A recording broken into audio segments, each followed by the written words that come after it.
hello. That's how they financed them, at least in the beginning.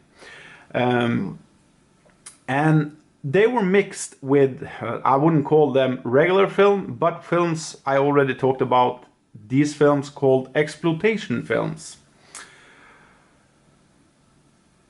On these cinemas you got to see like exploitation films that weren't part of the studio films in America.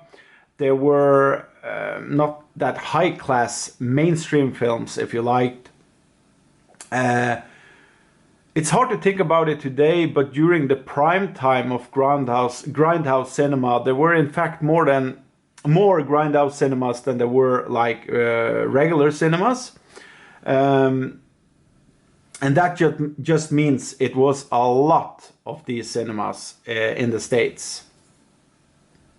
And when one of these exploitation films hit the market, like we're becoming some sort of a box office hit, the producers jumped on board on that. Many producers around the world jumped on board with that, wanting to create something similar to what already had been a hit.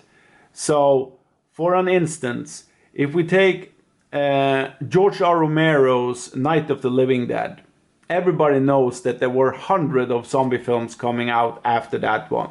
Most of them during the 70s and 80s were produced in Italy, but you had also a bunch in America, some in England. Yeah, you had them all around the world, South America, and yeah. And the same happened with every kind of label you had in the sub genre labels inside exploitation market.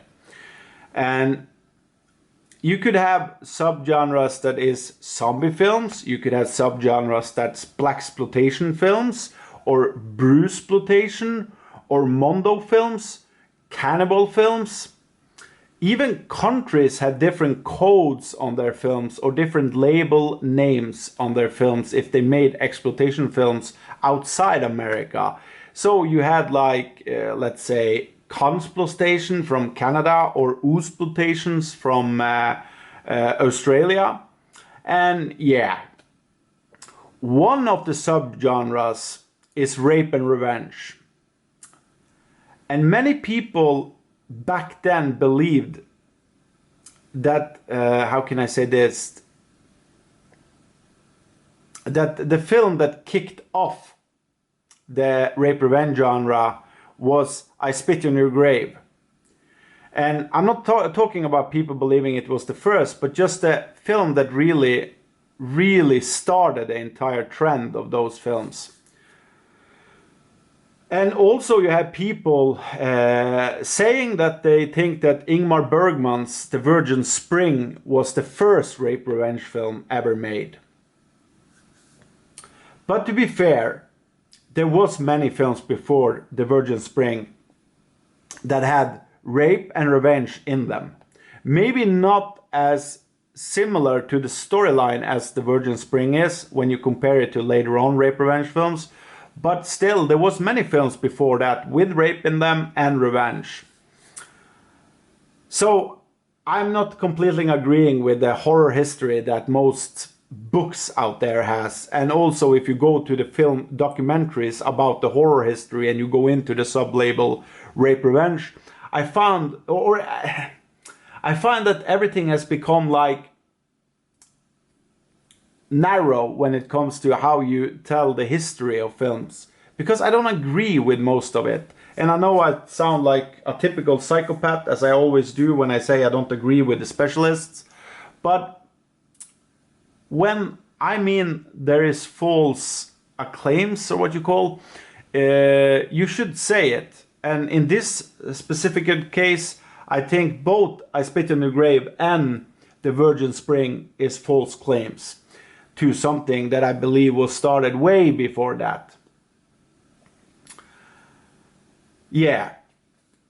And I'm not here to learn you people about the history of movies.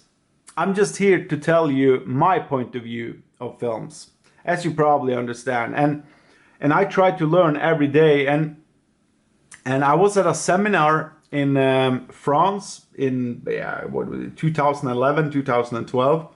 where they were talking about Mundo films and different subgenres, but Mundo films was the one I remember mostly from that, where a lot of the Mundo films that started off the entire thing was far from the first one that was released.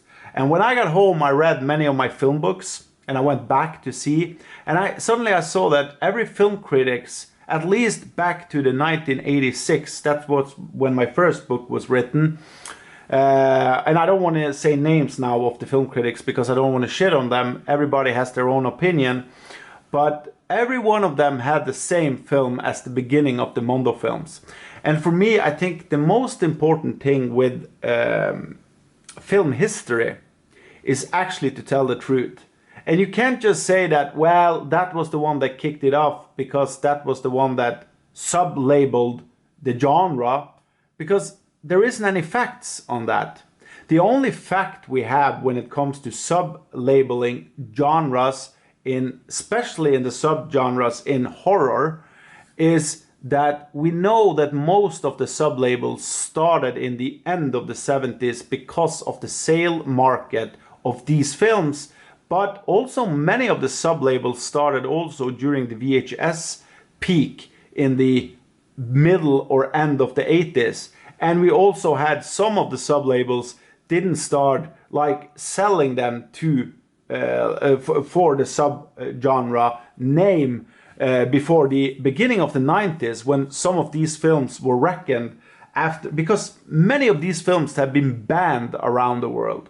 So I just find it really hard to read many of those film critic books because there are so many flaws in them, in my opinion. But the sub-label today will be Rape and Revenge. And I do think that is reckoned as one of the hardest or roughest or kind of most disturbing genres out there. Me personally think, yeah, it's one of the kind of hardest or worst, if you like. But also it's you have Mundo films, and some of the cannibal films out there are really, really hard as well. But I will not only focus on the old films from, let's say, from the 80s and back. I will do the entire movie history here and put from the 10th place to the first place of the best rape and revenge films ever made. And for me, the most important with this list was, if I was going to do this list, I wanted to come from my heart. I want to use 3 different categories here after I put them on the place. So after I told you why I like this film the most and why and so on and so on, I will also give a rating on how strong it is with the rape part, 1 to 10, and how strong it is on the revenge part, 1 to 10, and how much nudity there is in the film, 1 to 10. Because most horror geeks out there are really focusing on that. And me myself is also that, especially nowadays when everything should be so fucking political correct that I have to go back in time to watch films from before I was born even, to get the real essence of what it is to be a human with all the flaws we have. To see everything, and also this was, most of these films were before the 80s. Most of the girls and guys in the films were real. They weren't fake with silicone and all that kind of shit. And not that many had tattoos, just to say that. And I love that. I love clean bodies. So I will start off my list by saying, again, subscribe, like if you want to follow this. And I will do more of these lists later on. I think that a second thing also I have to say before I start is that I think it's important that the movie has a rape in it or a sexual assault. And from that sexual assault, rape, if you like, there has to be a revenge in some kind of way afterwards. So that's the most important thing here. So on the 10th place,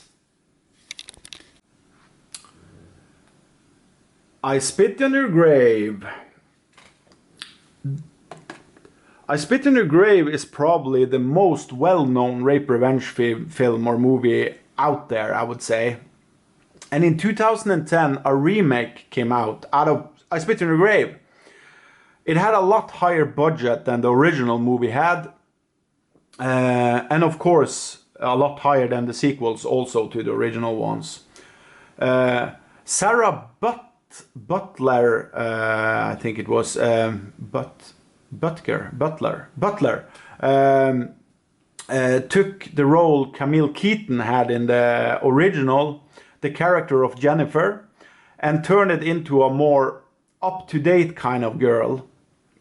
And the reason I say girl is because the Keaton character, or the character Keaton played back in the days, was more of a woman. I don't know exactly why I think so. Because, I know that the reason why they did it, or I believe the reason why they did it, was to hit a younger audience. But I don't actually know why I think Butler seems so much younger. I think it is something about her. I don't know. She seems a little bit more ruthless, a little bit more. I don't know. It's probably also a little bit the way she's acting. I don't actually know. Camille Keaton seems a little older in the first one, and also a little bit more classy in many ways. And I think also you don't feel the kind of pureness in the one, even that she seems younger in the new one, but she just seems, I don't know, not that kind of. She doesn't remind me of a slut. That's not what I'm trying to say here. But she doesn't seem like the kind of innocent woman that Camille Keaton was.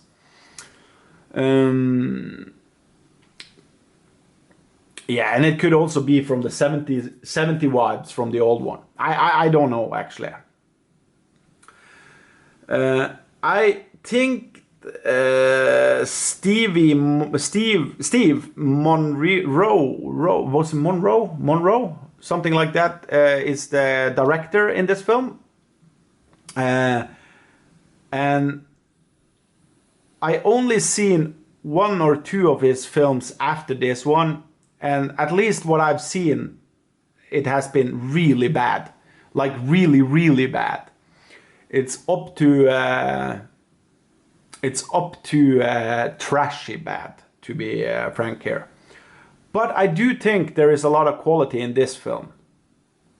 Maybe the film flopped since it didn't get like budget or something to make other films afterwards. I have no idea. But it is weird because I remember when this film came, people were talking about it for years before, and yeah, and I remember every horror freak out there saw this film. But this was also during the heydays of illegal downloading, so maybe that's also a reason why, because it's kind of a film you don't want to go to the cinema and see. And at least when you don't know what you're getting, since you have seen the first one, and there is a bunch of nudity in that one and hard-edged rape and everything, so it's not something you go on a date to see, at least. I would recommend this film, not because I think it's so good, but more because I think it has a story that actually progresses during the film. Like, you are sitting there hoping that it will turn out not good, but really heavy on the revenge part. There are some cool scenes here. And no matter what I think about Butler or anything about her, I think she is a beautiful girl. And I do think she can act well. And you actually get to see a lot of her acting in this film. Like, she gets to do a lot of stuff here that she should be proud of. And I also think that the movie gets some high props from me for the revenge scenes. And there is specifically one scene that's really well made, But there are also some scenes here in the revenge part that takes the movie a little bit down because they went on the easy route by doing it. So, yeah. I actually, and this is just something on the side note here, I actually wanted to put the remake of Last House on the Left instead of this. But when I sat down and was thinking about this for a while, and I had to read a little bit about the remake again to really get the full picture again. I haven't seen it for some years. I found out that I remember I liked this better actually than the remake. And I did like the remake of Last House on the Left. But I remember I liked that film as well. So I could be mistaken here. But I put I Spit on Your Grave, the remake from 2011, on the 10th place. And I would say that the rape part in this film gets 5 from me. The revenge part gets 6 from me. And the nudity gets 5 from me. So it's a pretty decent rape revenge film, I would say. And it's not one of the strongest one, like heaviest one to see. The next one is actually a movie called Revenge. Look at that beautiful cover. It's insane. This is also the newest film on the list. This movie had a pretty decent budget, I would say. And the only reason it could have been made is because it's a female director. And I'm not just saying that. I met one of the executive producers in Argentina in 2020, and he told me that was the reason. The reason why this film got made was because it had a female director, or else it would never have gotten funding to make this. Do I find that cool or good? Hell no. I actually think that's one of the reasons I was like forcing myself to not put it on the list. And I do think it would have get higher on the list if it was a male director, or if I didn't know about that the movie was made only because it was a female. And I'm not against female directors at all. Fuck, I love many films from female directors. Most of them are before the 2000 though, but still, I'm just thinking that it's so unfair. And also, I feel that the movie actually, you can tell in a bad way it's a female director, and I will come to that. But first of all, yeah, I need to just, but I don't remember her name. I think she's from France. Caroline, I think, or something like that. It was Forget, or something like that. And I do think she does a good job. But there is nothing special with her job in this one. I think all the credits here should go to the cinematographer, Robert Hayward, or something like that. He has done big stuff after this one. He has actually shot one Marvel TV series. I looked it up. And yeah, and also the actors. The actors does an incredible job here. Of course, I know when the actors does a good job, you should give credit to the director. But I'm coming there. I'm just saying that I do think that the director, and the reason, since it's a woman, female director, actually loses kind of the quality in the film loses a bit here. Because everything is sexualized in this film. And I do love bits and pieces of it. But at a certain point in the film, you get tired of it. Because there is scenes in the middle part that are just almost there being really cool. But they never reach the climax of being just badass cool. Because there is some sexuality to everything. And not just some, but there is full display of sexuality.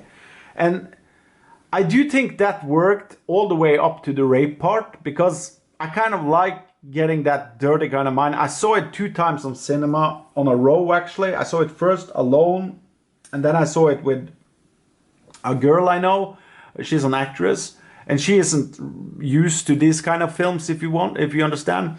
And the way she reacted on it was just wow. She had never seen anything like this before. But I do also think she loved it a lot because of the acting and the way the production design just expressed itself on screen. And I do think it's only because of the cinematography. It's beautiful. It's insanely beautiful, in fact. And the location they have shot this film on is fucking amazing. I could see a television series shot only on that location and it would be perfect. And I will give, of course, some credit to the director. That's not the thing here. It's just that I do think that the most should go to the cinematographer. And there is actually a fun little mistake they did in this film. And it has something to do with burning, not a tattoo, but something that could be like a tattoo, to the skin. And when you see the tattoo, it's in the wrong way. And I think that's just really, really big mistake, if you think about it. Because somebody on set must have thought about that and just, yeah. But it doesn't ruin the film at all, not at all. I could say that Revenge is a must-watch for everyone. Just because, again, of the cinematography and the acting. Plus, you get some decent kills here. Not great kills at all. And the sexuality up to the rape part is just amazing. And also if you mix the sexuality with the bad guys in the film, because they are also amazing. So I think it's an entertaining film, and I've seen it now 4 times, and I will probably rewatch it within a year or something. I love this edition of the film. It's just beautiful. I will give the rape part of the film a 6. I will give the revenge part of the film 6, and I will give the nudity part of the film, okay, I give it 8. 8, because the woman in this film is just insanely beautiful. Yeah, she's Matilda Lutz was her name. Yeah. I need to remember the director's name. My brain has become so bad over the last years. The next one is The House on the Edge of the Park. And I will actually take away the slipcover on this one because it's much beautiful to look at this. This little Italian remake of Last House on the Left, not official remake though, but like every Italian film from this time, they had to remake the American ones or films from other countries of the world. Or even Italian films, they remake their own films and call them something else. This is a very disturbing film in my book. It reminds me a bit of A Clockwork Orange mixed into The Last House on the Left story. Yeah, David Hess does the best role. I think actually this is the best role I've seen him ever done. Maybe in that the Road movie. I don't remember the title for that one, but he's really good in that as well. The film is like an upscale with a terror aspect and nudity and everything from The Last House on the Left, where there is a lot of more cream in this film with a kind of, how can I say, violence and rape and all of that shit. And it uses also, it doesn't use a lot of time to build stuff up, because everything is just happening bam, bam, bam. And I like that with this film, but it also loses a little bit of its craft because it goes so hard edge on everything. And so quick, so you don't get time to actually feel stuff before it's happening. And I do think the movie has just one way, and that way is like the darkest path you can think of. Ruggero Deodato made this film, directed this film. He's the director from Cannibal Holocaust that everybody knows. And I also always thought he was pretty damn steady when it came to directing. I have been lucky enough to meet Deodato 2 times actually. And David Hess I talked to maybe for 2 years or something before he passed away. Because I wanted him to act in a film I had written. So I feel in many ways I'm close to this film just because of that. And I used actually, I think it was 16 years after the first time I saw it, or not the first time, but I saw it a lot of times during the 90s, but till I saw it again. And it was a pretty damn shock because this was a really upscale of the film. This is a beautiful restoration of the film. And you also get an insanely cool soundtrack on this one.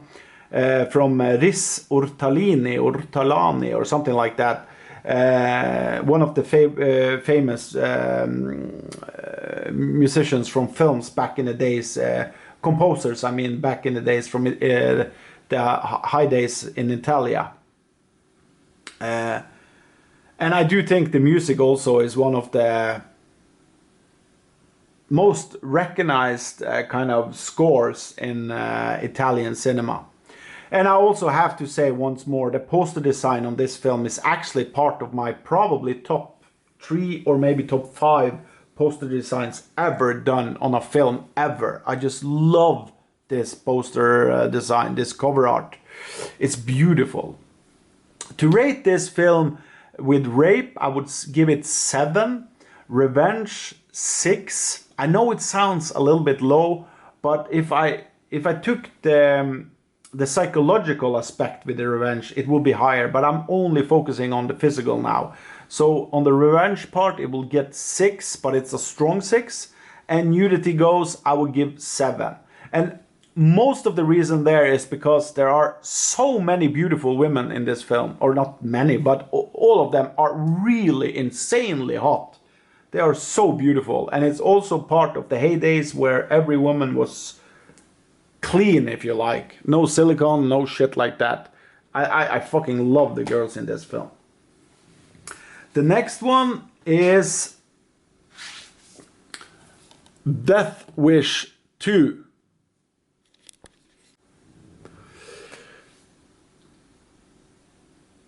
Probably the most wish about movie on my list. And I don't even know if wish about is a word, but I used it a bunch of times because this is the movie I always wanted to see. And it took me over 30 years before I got to see this uncut version of the film.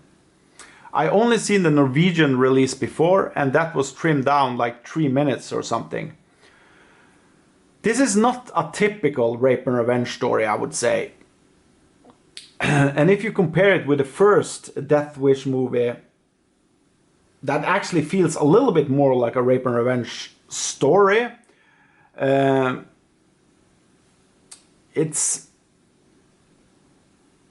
just like this film a lot more. It's a lot more fun. It's so fun throughout the entire running time. I would say the last 5 minutes or 10 minutes are not the best thing of the film, but up till that aspect, it's just really, really good. And I do think this is the best Charles Bronson film I know out there. I got to see this film also, actually. I saw it at home, like, I don't know when Wingard Syndrome released it. Is it 5 months ago or something? I saw it right away when I got it. And then I got to see it once more at a cinema just some weeks ago. Where I actually saw it in the same room where Charles Bronson's stunt double was present. And I saw it 2 times actually, almost on a row, because I had a review of this film. And I enjoyed it so damn much when I saw it. It was like, I don't know, almost like seeing Jurassic Park for the first time.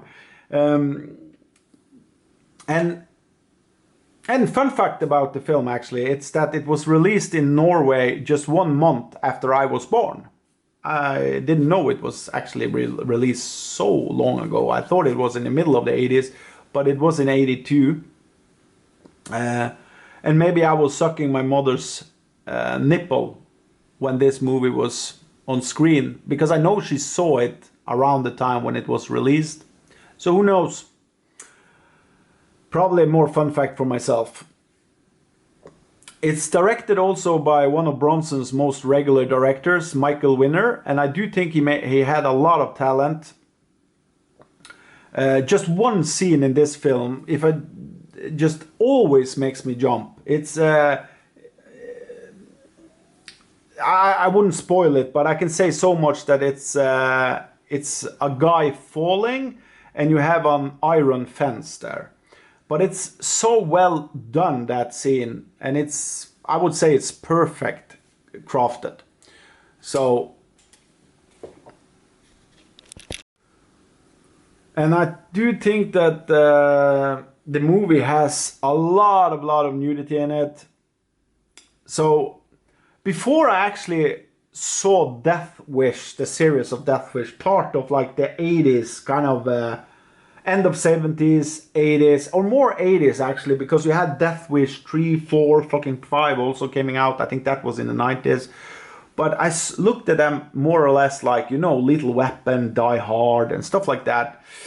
But when you watch this film, it just makes me think how fun it would be to see like a movie like Lethal Weapon or Die Hard or 48 Hours or whatever. And to see films like that with a kind of exploitation vibe to it, where there are no boundaries, there are no kind of, there are no studios saying what to do and what not to do. So I do. The minus I have with Death Wish films is that I'm not the biggest sucker for the revenge part. At least 70 to 80% of it, because he's walking all the time around with a gun, and that's boring after a while. But there are some fun kills in this one, and you also get some pretty fun moments, because you have Lawrence Fishburne in this film, and this was before he looked smart and sophisticated in The Matrix, and also before he got fat and ugly like he is today. But he is really a great actor when he gets to play, and in this film I think he gets to do something I miss from the 80s and 90s. He gets to play some sort of black gangster back in the days, and I love it. So I would give this film the rape part a 5, the revenge part a 7, the nudity 8. It's really a really fun watch. The next one is I Spit on Your Grave, and this is the original. Everybody has heard about this film. Also known as Day of the Woman. Released on Woman's Day, with the butt of Demi Moore on the poster. Moore is of course not in the film. Probably the most talked about and hated movie among feminists out there. And also a movie that I think it was one of the first movies I heard that was part of the Video Nasty list. And it was banned in Norway for years. It was hard to find uncut for many years. But most of the movie buffs out there, at least horror buffs like me, got to order it. I got through Melody Line. Or actually I bought this film and some other films straight from the Holland back in the days, because that was the only place we could find uncut versions of films. But later on I found out that that wasn't the complete uncut version. It was close to it, but not the complete uncut. I think the most trimmed down version of this film is 14 minutes shorter than this one is. And even today, UK are still releasing the cut version of the film. Not the strong cut version, but one of the cut versions. This movie is heavy on violence and nudity. And it goes really hardcore on the rape scene. I think Camille Keaton does a really great job in here. so good that I actually don't understand how she said yes to do this. Not that I'm against it at all. I love that she did, but more because it is even hard today to get yes from an actress to do this kind of stuff, or a female to get in this kind of films. They just don't want to do roles like this. But all props to her for doing this. The movie was released in 1978, directed by Mer Sack. I think that's how you say it. Sach or Sack. I never understood how you say his last name. I don't think he did anything good after this one, or I just seen one of the 3 films he directed after this. I think it was the sequel to I Spit on Your Grave. But the first I Spit on Your Grave is a true classic in my heart. And a movie I think everybody should see, even if you're not into this. And this is one of the strongest also, but it's some kind of experience in a way. And it's also, no matter what you think about exploitation films, it's a strong movie with a big, good heart in it. If you can see through the violence and rape part of the film. Or maybe not a good heart, but at least there is a heart there. You can see that the director has really worked and struggled to make this film. I highly recommend it. I will give the rape part of the film a 10, and the revenge part an 8, and the nudity part 8. So that was the classic of the rape revenge films. The really big, big woman. It doesn't work that way when you say big woman. Big boy, big woman. The next one is Irreversible. Well, if this was a competition on what movie is just the best movie, I would say that this movie would hit the highest on my list. But since this is the best of rape revenge films, it goes a little bit lower. It's also the movie on the list that has maybe the least kind of structure-wise rape revenge story in it. And it's also the movie on the list that I need at least 10 years in between every time I see it. Or maybe not that much, because I've seen it 3 times actually, and it was released like 20 years ago or something like that. But I just saw the regular cut of this one, and now it will probably be at least 5 to 10 years till I see it next time. But on this release you see in front of you here is a limited edition, and on this release you get both cut of the film. And the last cut was released later on, I believe, on Cannes Film Festival. I think it's just 4 or 5 years ago. So I was really happy when I saw it was released here, on this version. And Gaspar Noir, the director of this film, he's a nutcase. I love him. I met him 2 times. He was at a festival at one point, and also at a place I worked on another feature where he was part of a script camp in the north of Norway. And he's one of my favorite directors nowadays. I only actually like 3 of his films, like I really liked. But those 3 films I really, really like. And this is, of course, one of them. This movie gives you no pleasure, nothing good in the ending. It's just sad, sad, sad. And also you feel some sort of anger inside you when the movie is done. And it's not little either. I remember the first time I saw it, I was so fucking pissed. I think it's also the most brutal film I've seen when it comes to the psychological aspect of the story. I highly recommend this film.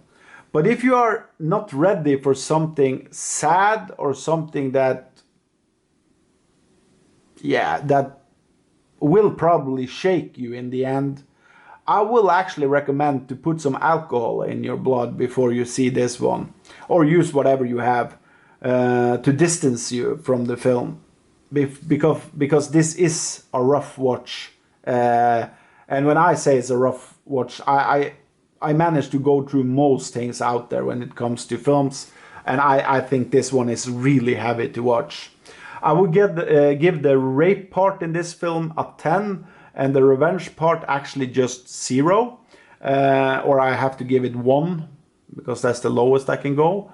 And the nudity part gets 7 in this film.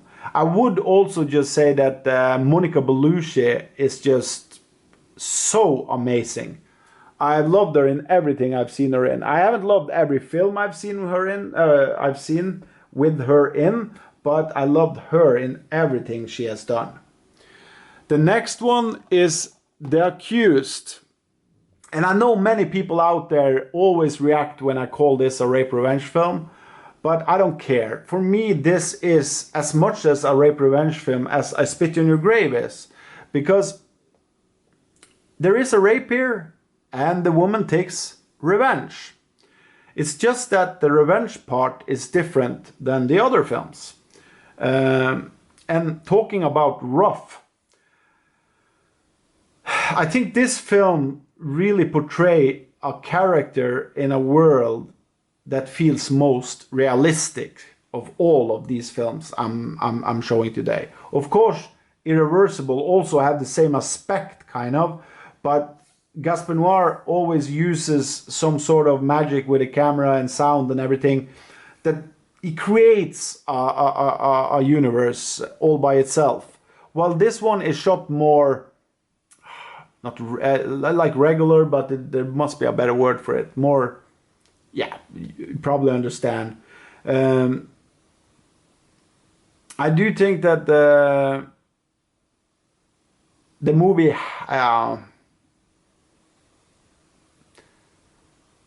Jodie Foster plays her best role ever in this film. She is just, yeah, amazing.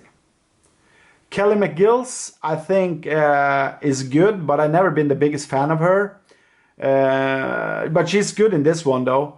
But when you have seen this film, what you take from it is Jodie Foster's performance. It also takes up many big problems to society when it comes to rape and accusing someone. And also the system, how it's built around it. And I think it's actually similar as it is today. So the movie has just the same impact as it did back in the 80s. Who to believe, what to believe, and stuff like that. And I do think this movie does that in an incredible good way. I'm not the biggest fan of ending a movie with like statistics and stuff like that, because that drags me a little bit out of what I just watched, if you understand. It's the same with historical stuff. I could go over to say that I have no problem with war films when they use like names of people or tragedies that happened or something like that. But when it comes to statistic that shows you how it is in my world, it takes me a little bit out of the film. So I find that a little bit disappointing every time I see The Accused. I do think it's a cheap way to give audience entertainment. And that's what a movie should do, whatever it is. Yeah.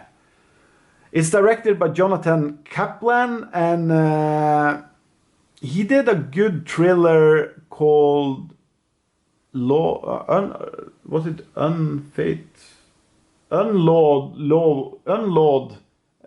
Entry, or Unlawed Star. I don't remember, but it was a good thriller in the beginning of the 90s. And he also actually did a blaxploitation movies in the 70s, one of his first films called Truck Turner. And without a doubt, this man got skills. I think he's a good director. I'm just sad that he got swallowed by the machinery of Hollywood. He went into making TV series and stuff like that, and just episode director, most of that. And it's really sad, because I really wanted to see more of his feature work, because the little I've seen I liked a lot. So yeah, The Accused is a great drama with a strong rape revenge scene in it, and it makes you feel sick, like your stomach is turning when you see that. And I highly recommend it if you want to see something close to reality, but and still, yeah, an entertaining watch. And of course, again, most of it comes from Jodie Foster's performance. I would give the rape part in this a 10, the revenge part a 6, and the nudity part 5. The next one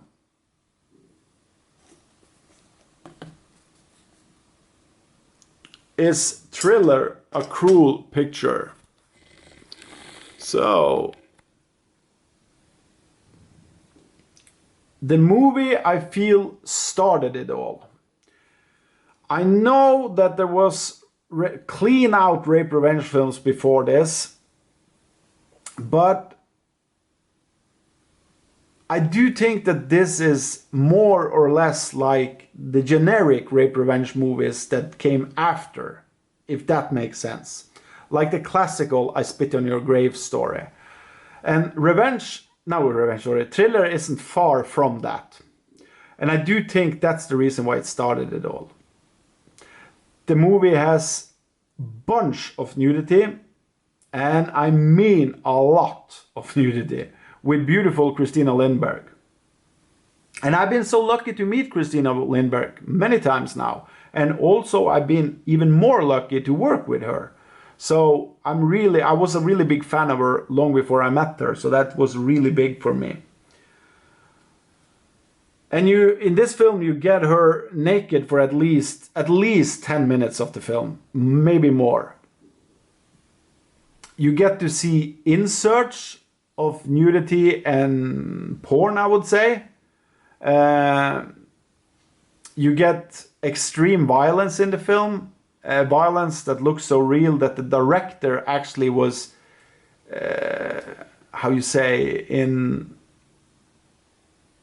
I think the police was in contact with him because of that.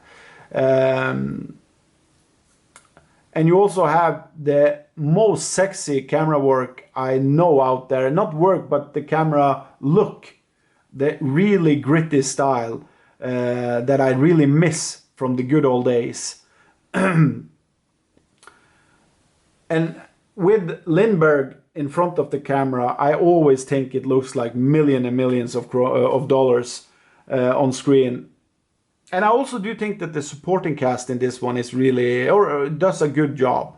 I've seen this film in 4 different cuts. In this box, you get 2 different cuts. You get the American cut, they call her One Eye, and you get the Swedish cut, Thriller, en grym film.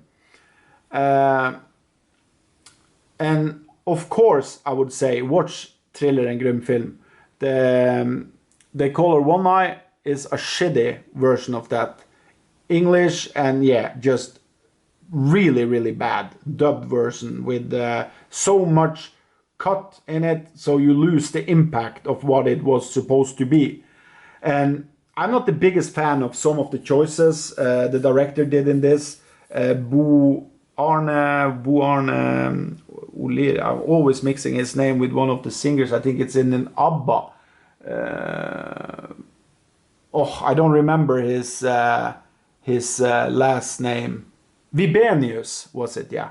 I'm not totally agreeing on every choice he did with the film, because I do think the movie would have worked better as a generic kind of exploitation film if he didn't. But I also think the movie would have been forgotten a lot quicker if it hadn't been for that. This movie got the first really great release now, as you see in front of you, from Winger Syndrome. But it was earlier release, I think it was from Synapse, if I'm not mistaken. I have the DVD, so I believe it's Synapse. But this is an amazing release. Do I recommend it? Oh yeah.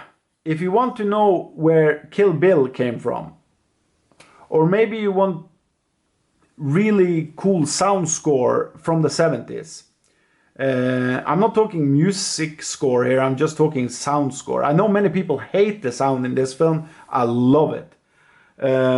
Or you just want to see hot and sexy Lindbergh. Yeah, this is the film. I also just want to put in there quick that if you are a fan of Lindbergh after this film, because many people have seen this film now, I really recommend you to see Sex and Fury and Journey to Japan. I know Journey to Japan is a little bit hard to get hold of, and it's not a good film at all, but it's just so fun because there are so many weird choices in that film, and she is so damn hot in the entire film. But Sex and Fury is a good film, I would say, like an entertaining film. And you also get Lindbergh there as well, nude and sexy. So I would give the rape part in this film 8. I will give the revenge part 6. And I would give the nudity part in this film 10. It's just amazing.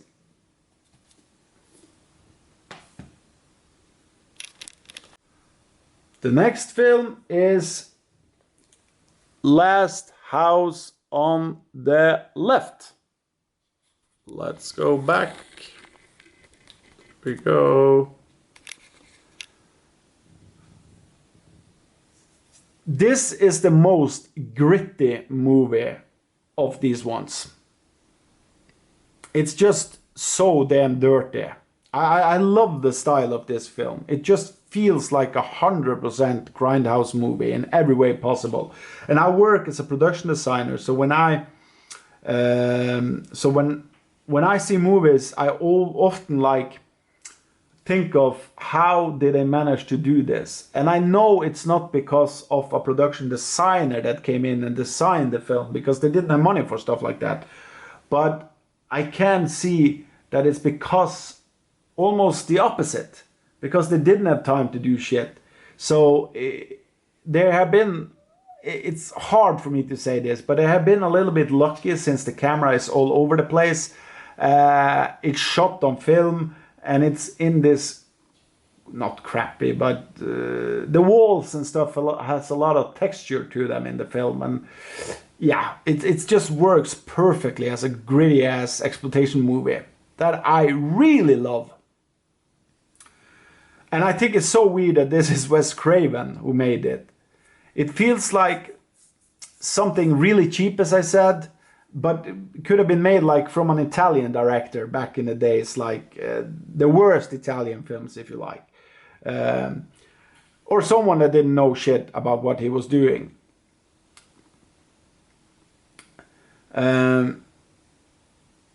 It's kind of part of my 3 gritty films that I always talked about since I was little.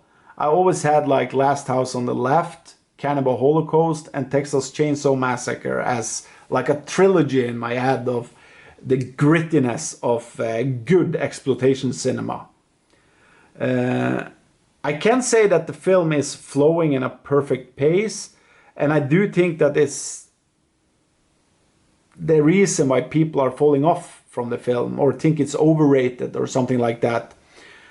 But I do think it's a perfect film in my book, just because of that. You never know when something is going to happen, and you always have the guard up because of David Hass and his friends. Yeah, it's a little bit like you don't know what's next all the time. And the thing that makes, or when I saw Rob Zombie's Devil's Rejects, I thought that felt a little bit like Last House on the Left, with the grittiness, with all of that shit. But the main difference there is that Rob Zombie was trying to go gritty and trying to go dirty, while Wes Craven just did it. The way he was doing it without thinking about it. That's my point of view of the entire thing. And that just makes Last House on the Left a lot better in my book than Devil's Rejects. It feels a lot more real and a lot more, how can I say this, unsafe. And it doesn't feel like a Craven film if you think about the films he made. Swamp Thing, A Nightmare on Elm Street, Scream. you will never understand that this is his film if you are familiar to his other work.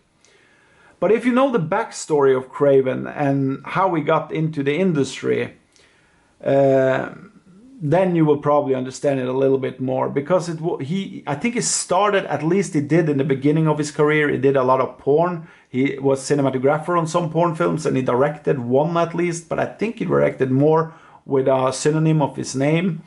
And I actually wish we had the same possibility today. Not make porn though, but to get directors from the street without any school system behind them or anything like that. I just think that the school system are fucking up everything that once was good with films. Because what we're doing today is making narrow, generic, shitty stories that reminds me of the 50s. And it's not because of the school system, but I already talked so much about this. But I think The Last House on the Left is a perfect example of something that is made purely from the heart and just put together what he knew and what he didn't knew, and everything came together as a mix of something. And it works as hell. And of course you can make 10 of those films and just one of them works. But at least the one that works is better than any films made today in my book. So, yeah. And it always makes me want to go back and see this film. And it's so damn messy, actually, the film, that I every time I see it, it feels like it's the first time I see it. Of course, I remember some parts of it, but there is always some parts I forget, because there isn't kind of this strong, generic, narrow story to it. So yeah, I loses bits and pieces from it every time.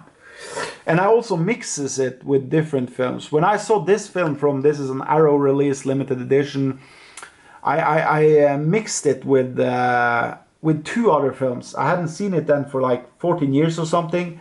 And I was like taking it in like it was the first time I ever seen it. And David Hess is also in this one and is playing amazing. So I would give the rape part in this film an 8, and the revenge part a 9, and the nudity part 8. It's a really, really strong film in this genre. It's a strong film overall. But now we're talking rape fucking revenge.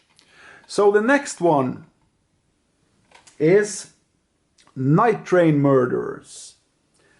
And Night Train Murders is an Italian film that I actually had on top of my list one time before. I don't remember. Yeah, that was the top of the Italian film, the list of the best Italian films. I think that one hit the top of that list, if I'm not mistaken. I'm pretty sure. And this is probably also the movie that's most far away from the typical rape and revenge story on my list. But still, it's just as much a rape revenge story when the ending arrives. Or actually just before the last shot of the film. When you have seen the entire film before the last, let me say, 15 seconds before the scrolling arrives, then it's a complete rape revenge film. But when the last 15 seconds of the film arrive, it goes a little bit over to another territory, but I don't think that matters because, yeah, it's still a rape revenge film. And it's also one of the reasons why this is so much more than just a typical exploitation film. Because when you see the film with naked eyes, and maybe you haven't seen that many exploitation films or Italian films, you will feel, what the fuck is this shit? And you really need to dig into what you're seeing here to get the full quality of the psychological aspect of the film and everything. But I do think that this movie just pushes the boundaries for how you can tell a story in a film, to tell it further than I ever experienced before, especially when it comes to the plainness or how the characters play in a drama story. It reminds me a little bit about Borgman from 2013, actually. Not the movie and how it's told, but more or less like the characters. When you have seen the movie and if you understand it, you will know my drift. And the movie is so much more than just a rape revenge movie, but it still hits the top spot of my rape revenge film. This movie puts greed, sorrow, I would say, yeah, and the structure of society and the way that psychopaths control you, and everything like that. It puts it on the map. And but not only that, it also put like the audience and mind bend the audience brain to understand the full picture. And I don't think most people will understand this film, because one of the reasons why I understood it was because actually of the cover art you see here. Because if you see the film and you haven't seen this cover art, I think it's a little bit harder to understand it, to be fair. And this is an Italian film from the glory days of exploitation and Italian Euro trash cinema. And I think this film is up there among the best, maybe the best. The movie was released in 1975 and was banned all over the world, I believe. I think there were probably some Holland, probably, and maybe Germany that it was legally. But I don't know that. But I know it was banned in many, many countries. And I don't know if it was released in Norway ever. I haven't heard about it in Norway. Aldo Lado directed this film, and I don't even know, to be honest here, after I seen the behind the scenes of the film, that he actually knew what masterpiece he was making. I don't know if some of this was because of luck and some of this was because of a good script or something. I have no fucking idea, but yeah. I find it's just weird because I was already into, like I said, Borgman, but there is also some Michael Haneke in here before Michael Haneke actually arrived to the movie industry. I think this film was released 4 years before Michael Haneke's first feature, and I think it reminds me a little bit about the feeling I had when I saw Haneke's Hidden and of course Funny Games. Not the story again, but more the feeling from his films and the character from Borgman. But also with a dash of Last House on the Left, because this is also a little bit gritty and you don't know where it's going, and yeah, and you have no fucking idea where this is going. I can promise you that if you've seen it the first time.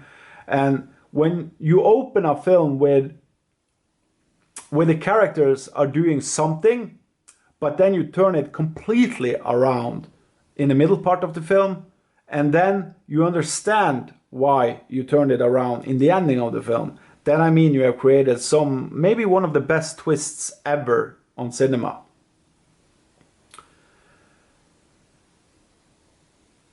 I think the best fucking thing with this film, and I know I say a lot positive thing here, but the thing is that I love this film. But the best part of the entire film is Marsha Merrill, the woman that plays, I wouldn't say the lead, but she's one of the 3 main actresses in the film. She opens the film and she closes the film. That I can say without spoiling anything.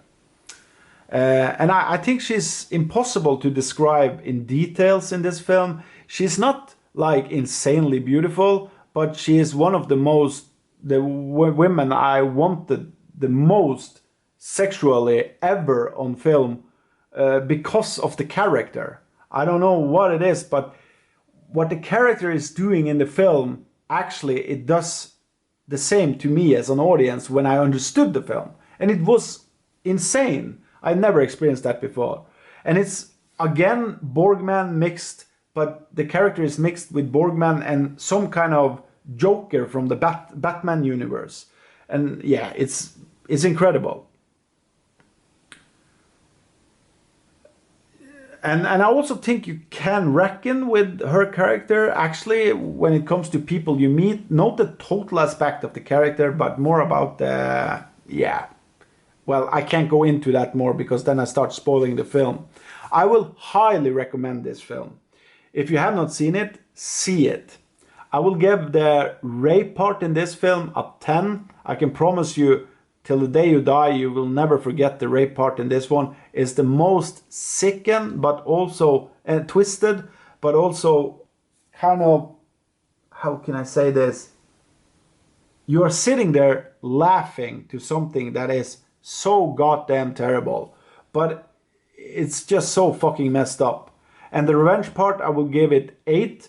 It would actually have gotten a 10 from me if it hadn't been for the last 15 seconds of the film, because that part doesn't take away the revenge part, but it just gives it another flavor to the film that takes like the revenge aspect of the film to another level. So I can't spoil it, but I can say that the revenge part get a little bit more, a little less satisfying because of the last 15 seconds. And it's a good thing, because that just puts another layer of the film. But it gives also a less character to the revenge part, because it doesn't hit that hard then. And the nudity on this film is a 6. It's some nudity, and the females are really beautiful, but it's not the film with most nudity.